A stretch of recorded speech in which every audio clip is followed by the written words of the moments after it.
Yo, yo, yo, what's up? What's up? It's your man's Ken Jackson. This is the Ken Jackson Experience. Finally got the stream working. Was having a little technical difficulty earlier, but we're here now. Everything's up and running, and we are doing our thing. I should have this patch over my eye because I'm super light sensitive right now. Um, now, a lot of you already know I've been having some issues. Past couple of weeks, been seeing double, and I'm getting that taken care of. Hopefully, later on today, I'll have the VA giving me some final decisions on what they need to do as far as getting my eyesight realigned. They were talking about possibly some LASIK surgery, or maybe I'll just need some new glasses or something like that. But I'm gonna find out for sure today. So anyway, I was gonna talk about some music industry stuff today, but you know what? I really don't want to. I just kind of want to give you all an overview of what this channel is, which I have done before, and we I was gonna talk about some music industry stuff today, but sorry about that. Had a lineup I shouldn't have had. Anyway, we are live. Everything's working great.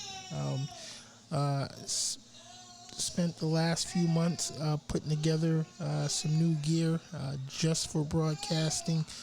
Since I got out of the recording studio business, we've revamped the website. The website is geared all for artist promotion. I was speaking to some people the other day, a couple of mentors and some other business associates, and they said, Ken, you're a awesome manager and an awesome recording engineer. Focus on what you do great. And that's why I decided. So past couple of weeks since I've been down, as I said, been revamping the website. You hear the kids in the background. My great nephews running around here. Love the kids. Love the kids. Listen, if you got little ones around the house, enjoy them. I know sometimes they can be aggravating. They can get on your damn nerves, but enjoy them while they're young. For me, it helps me stay young. I feel young when I'm around the kids. They wear me out though. But anyway, as I was saying, we spent the past couple of weeks getting the website together, and really thinking about what I wanted to do with my show. So I said, yeah, you know what? I will, get back to the music thing and focus on the music industry and sharing my knowledge. I've been in the business for 30 years now. Oh my God, I was thinking about that just yesterday, and I was like, wow, 30 freaking years have gone by since I opened my first recording studio, managed my first artist, and it's been a ride. I have done a lot. I've worked with so many artists over the years. I've worked with major labels, independent labels. Was fortunate to get my name on a few projects that really did well, and it's it's just amazing how much time has gone by, and I seems like it was just yesterday when I first got started doing this thing. But I enjoyed it. I enjoyed every minute of it. The ups, the downs, the sideways. I just loved it. So I want to share the knowledge that I've acquired over the years with you artists that are trying to come up now in this new age industry. The music business has changed so much over the years, and it's just a different environment now. How music is promoted, how it's distributed. Back when I started, we were working with cassette tapes, and mixtapes were really mixtapes back then.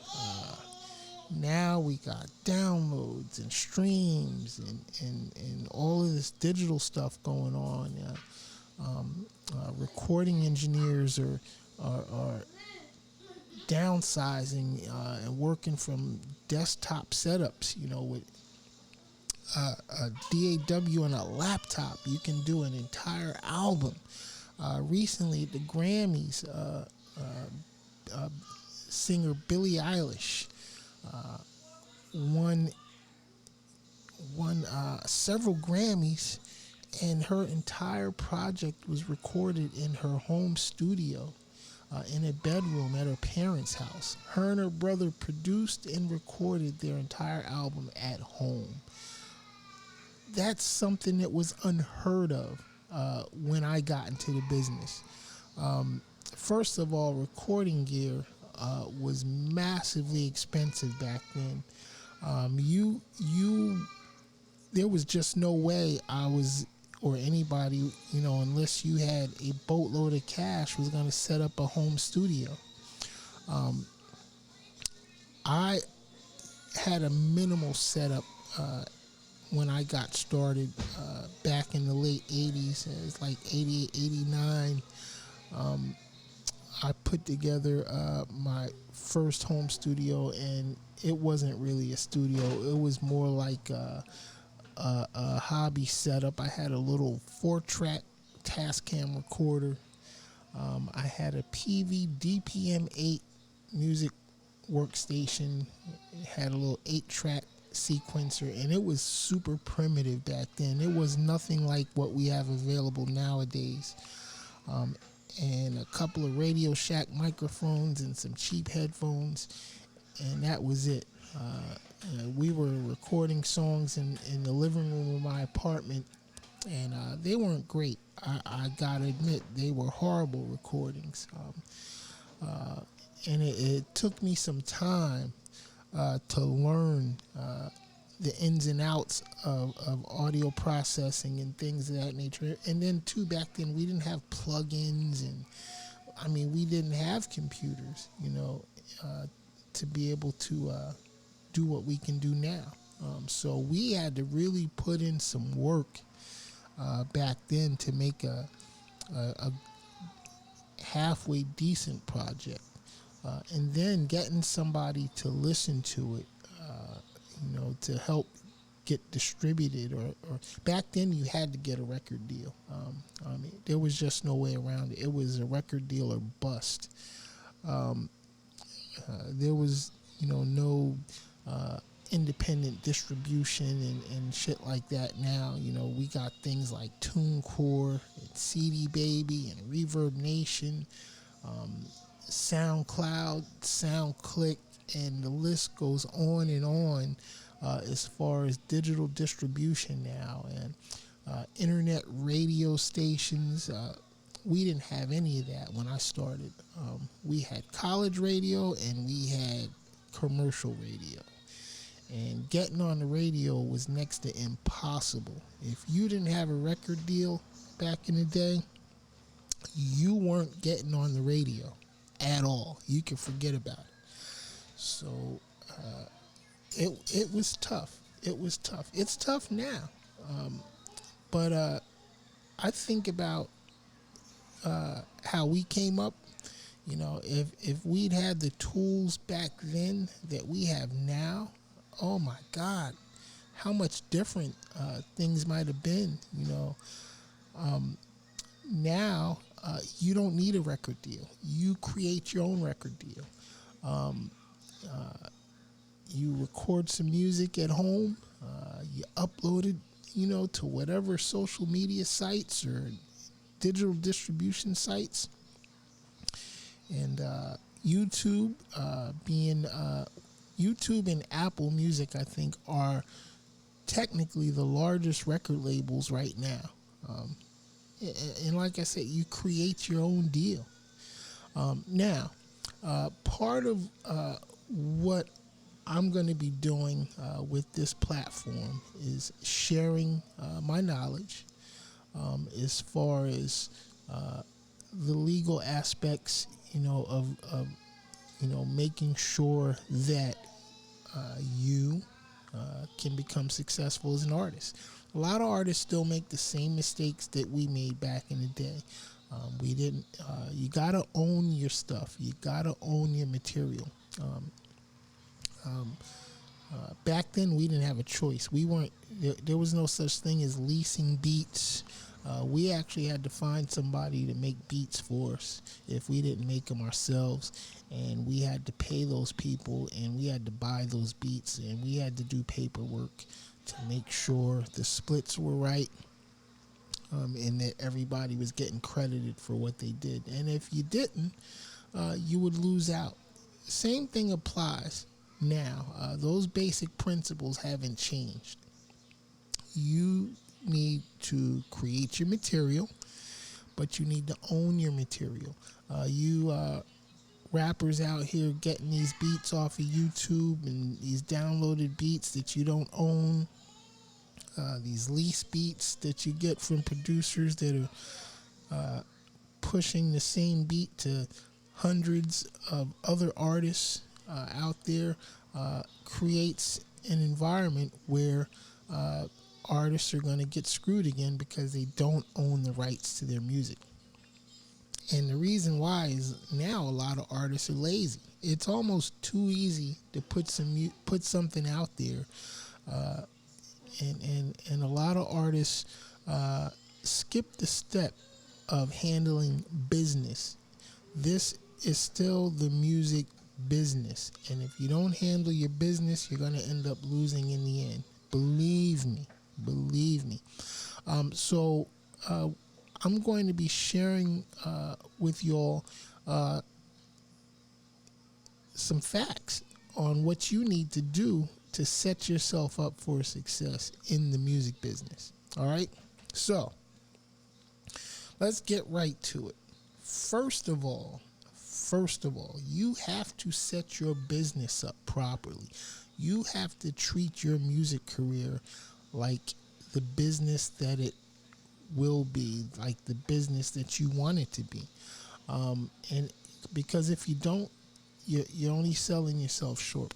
So I highly recommend that you get out there, set up your corporate entity, either LLC or a full corporation. Do it now.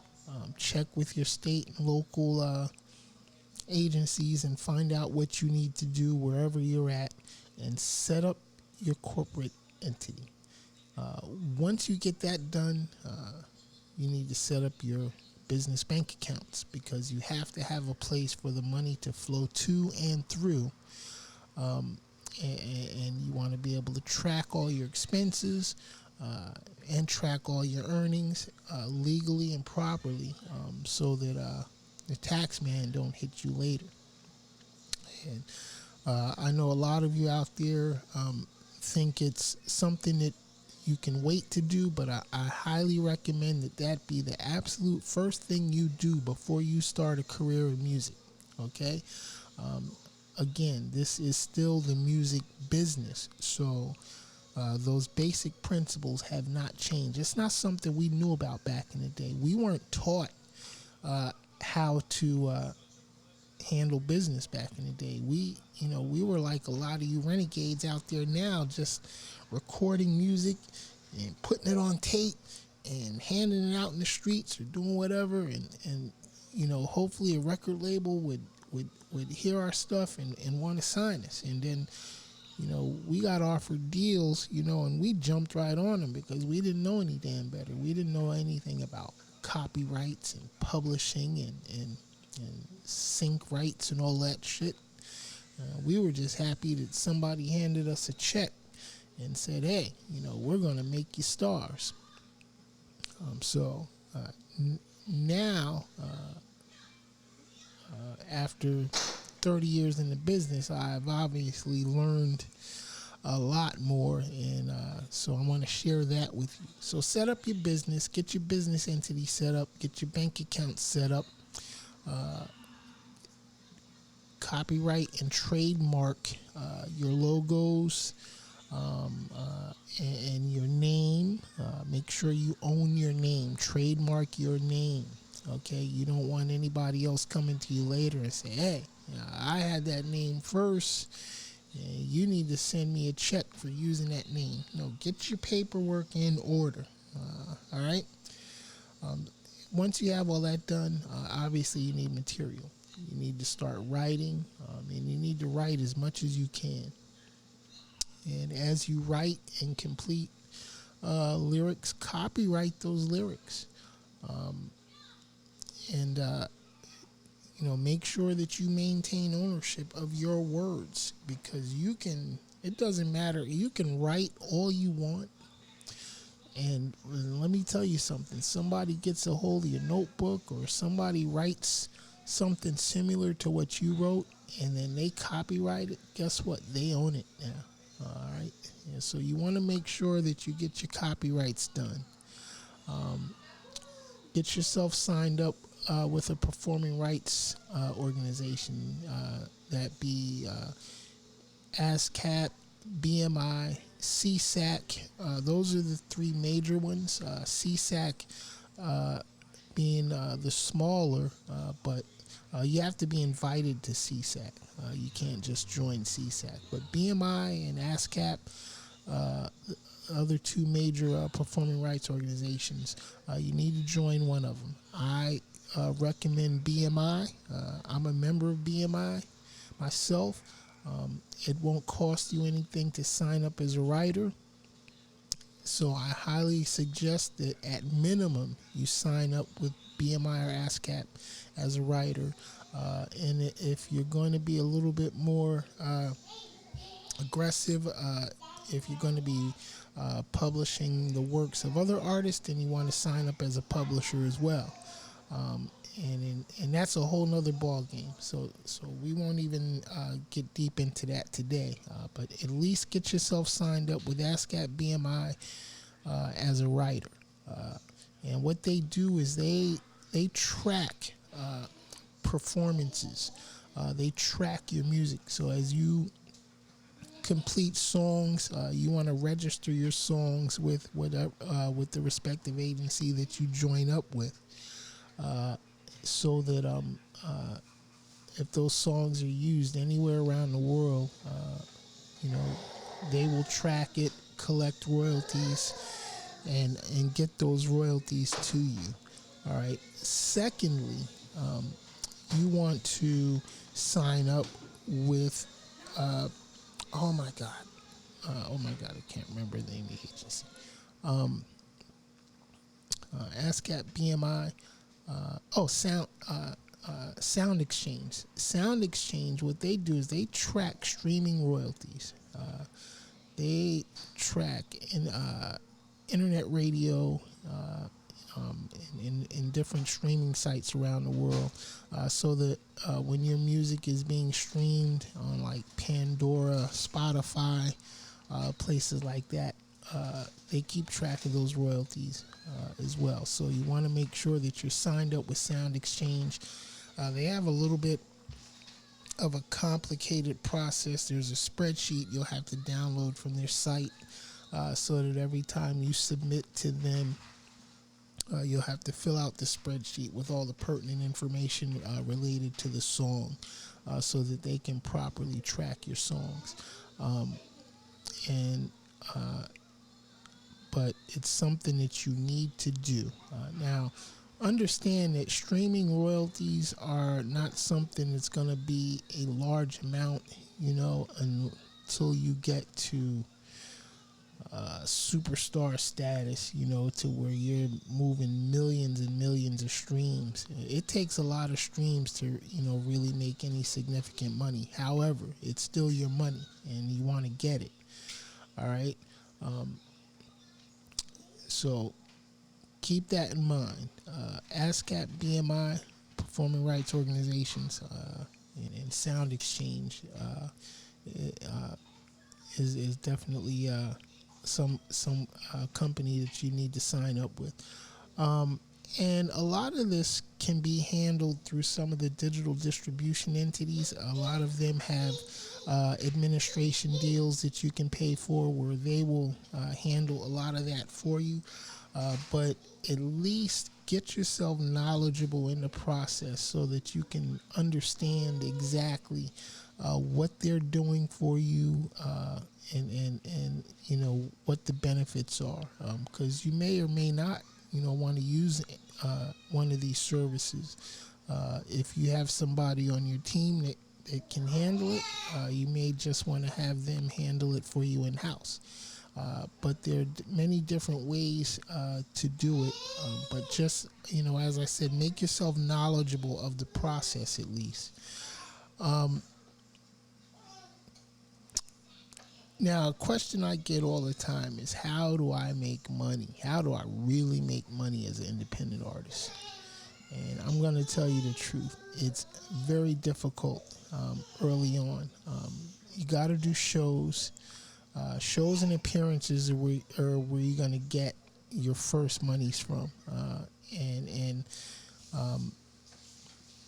a lot of cash is being generated at live performances. And you want to do live performances. One, because obviously you need to get in front of fans. And, you got to build a buzz, though. A lot of venues and a lot of promoters aren't going to fuck with you if you don't have a buzz going. So you got to get heavy in your social media. Make sure all your social media outlets are consistent. You don't want to have 15 different names for all your different social media outlets. Make sure you're consistent in your naming. Learn everything that you need to learn about tagging your posts.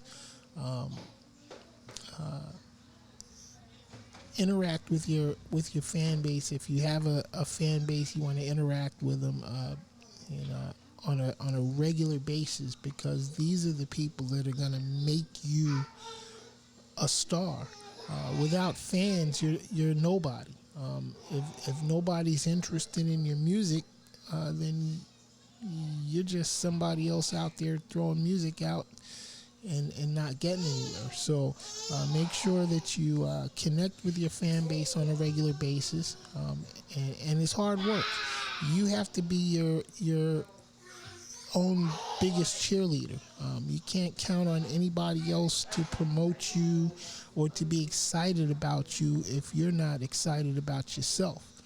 And this is another area where a lot of artists, screw themselves up, is because they don't.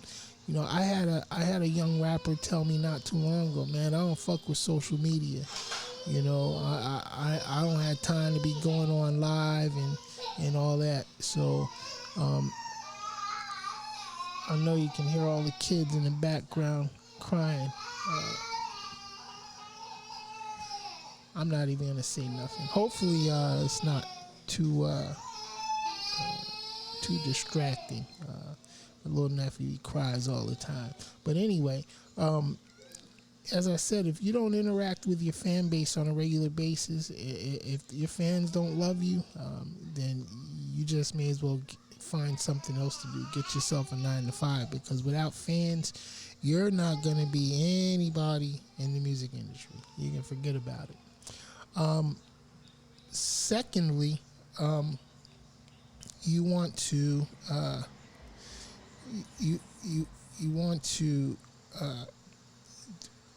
book shows, book as many shows as possible. And the way that you can start is you need to develop a relationship with DJs, develop a relationship with local promoters in your area and venues where they do live performances.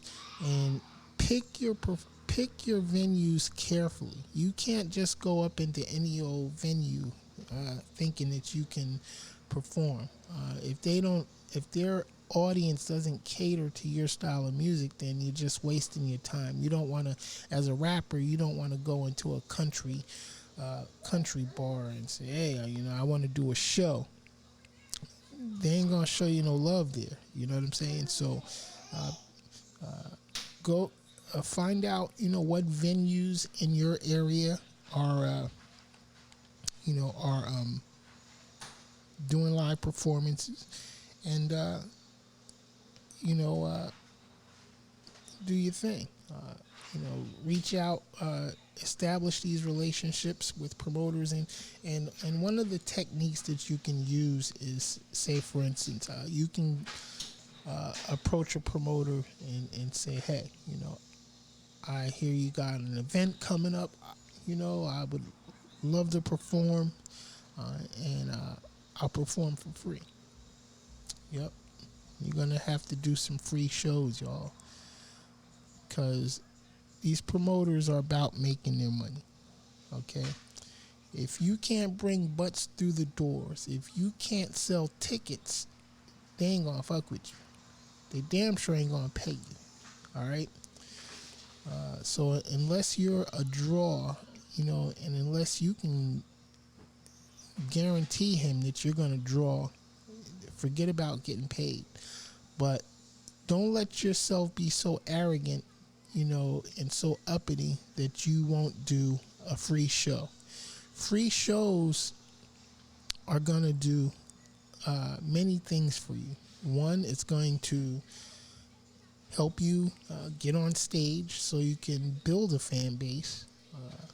Two, it's going to help you polish your performance. And if you do some great performances, it's going to establish a really, really good relationship with promoters, so that when they do have bigger shows that come up, they'll invite you out. And once they ask you to come, guess what? They got to pay you. All right? You want to be able to get on shows where bigger artists are headlining. And again, some of them you're going to have to do for free. Early on in your career, you're going to do a lot of free shows.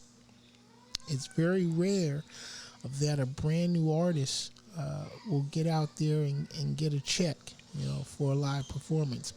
So expect to do some free performances early on in your career. Now, once you get a fan base and you start bringing butts through the door, then you can negotiate other terms.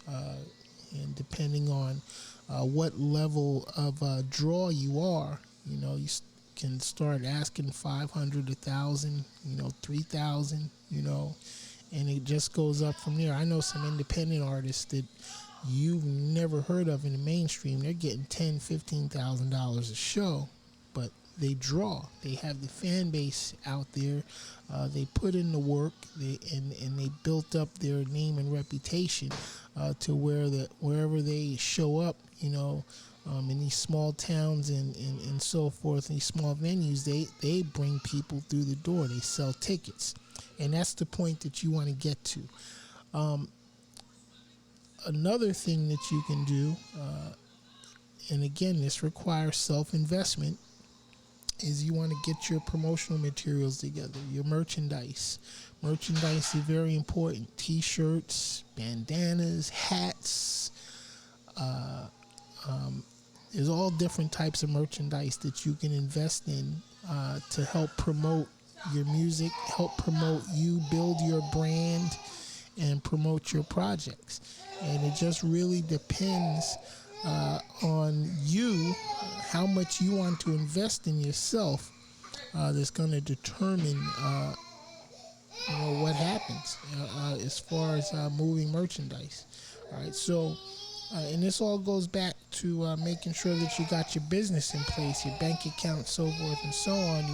You wanna start stashing money away. If you're working a regular job, you want to save as much money as possible, and invest in your career.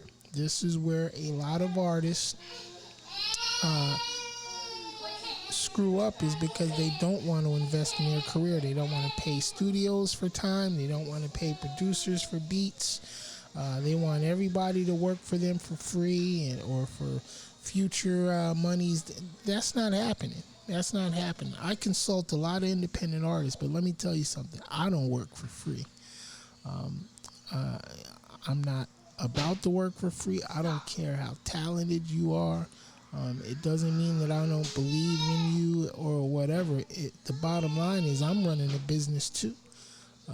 You know, this is how I pay my bills. You know, consulting. You know, and providing different services. I'm a traveling engineer. A lot of my clients will fly me out to wherever they're at just to mix or master their projects, you know, or they'll send me their projects, you know, and I can, you know, mix and master from wherever I'm at, you know. So, but it's taken me 30 years to get to that point, you know, to where I have regular clients like that. That will do that. You know, that's something that I've worked on for many, many years. I made the investment in myself over the years. All of the studios that I've ever owned were mine, except one. I did recently, a recent studio that I ran down in Port St. Lucie, Florida. I had a partner. And it, unfortunately, we had to shut it down. I got sick. As some of you may or may not know, 2 years ago I had a stroke.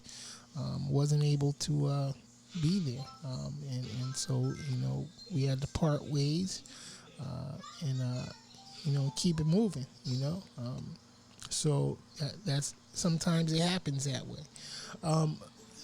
However, you know, as I said, you know, I've always invested in myself. When I started this broadcast thing, I spent the last year and a half just buying gear, reading books, taking classes, trying to learn everything that I needed to learn to be a good broadcaster. And let me tell you, I'm terrible at it. I hate being on camera. I hate, you know, this whole process, but you know what? This is what I got to do for the next chapter of my life, because I chose that. I chose this as an extension to my career. I don't want to sit in the studio anymore for hours and hours and hours recording music. You know, I've done that for 20 plus years. You know, like I said, 30 years I've been an engineer and producer. I still want to create some music. I still might produce some tracks, you know, for a few artists. But this is the next phase in my transition. I want to be a talk show host. So I'm learning what I need to learn. I made the investment in equipment so that I can broadcast properly. And it's been a long time. I know y'all have heard me talking about it and planning for last, you know, few years, and I definitely appreciate everybody that's stuck with me, you know, over the years. You know, as I said, it's a process. You know, I could have just jumped online a couple years back and just, you know, went on some random shit, you know, but that's not what I wanted to do. I wanted to at least get the right gear, the minimum gear that I needed to do it properly, and I wanted to learn what I needed to learn about broadcasting. And this is what you got to do as an artist in the music industry. You have to learn what it's going to take for you to be a better artist. Whether you need to improve your writing, whether you want to learn to produce your own beats. You need to learn about copyrights and music publishing first and foremost. Learn the business. Learn how the business works, and you'll set yourself up for success. All right, so that is it for today. This was just a little overview. We're going to get more in depth into the things that I talked about. Next week, we'll be back on, and we're going to talk, you know, really in depth about copyrights and publishing, because that's going to be the most important thing for you in your music career once once you get going, and you want to set that up early. You don't want to wait. You don't want to wait until it's too late, because it's very hard to go back, and copyright stuff that's already been out there. It's next to impossible to collect publishing for stuff that you've put out there already and you didn't own the rights to. So we're going to talk about that more in depth next week, and then as well as getting started in doing live shows and some touring. All right, so I'm your man, Ken Jackson. This has been the Ken Jackson Experience. Oh, next week we're gonna present our first music review as well. Artists, indie artists, if you want to get your music or your videos reviewed, get at me.